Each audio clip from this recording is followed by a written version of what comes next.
যুব বিশ্বকাপের মঞ্চে প্রথম ম্যাচে আগুনে পরীক্ষা বাংলাদেশের, কারণ প্রতিপক্ষ শক্তিশালী ভারত। তবে বড় চ্যালেঞ্জ মানেই ভয় নয়, বরং আত্মবিশ্বাসে উজ্জ্বল লাল সবুজের তরুণরা।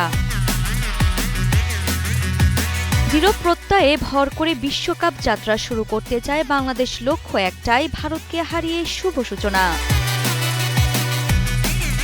ম্যাচের আগের দিন এক ভিডিও বার্তায় সিজান বলেন, খেলোয়াড়রা যদি নিজেদের সেরাটা দিতে পারে তাহলে ভারতের বিপক্ষে জয় অসম্ভব নয়।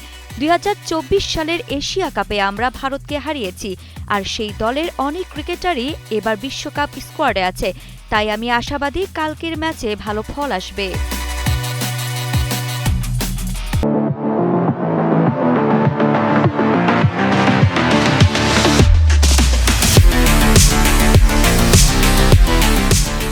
প্রতিপক্ষের শক্তি সম্পর্কে চোখ বন্ধ করে নেয়নি বাংলাদেশ শিবির।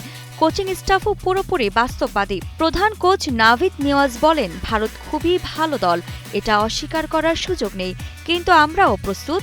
এই ম্যাচে যে দল মাঠে ভালো খেলবে তারাই জিতবে। তিনি আরও বলেন, আমাদের লক্ষ্য শুধু ফল নয়, প্রক্রিয়াটা ঠিক রাখা। খেলোয়াড়রা যদি পরিকল্পনায় অটল থাকে এবং সঠিকভাবে বাস্তবায়ন করতে পারে তাহলে জয় সম্ভব। শেষ পর্যন্ত মাঠেই নির্ধারিত হবে কে কতটা ভালো খেলল।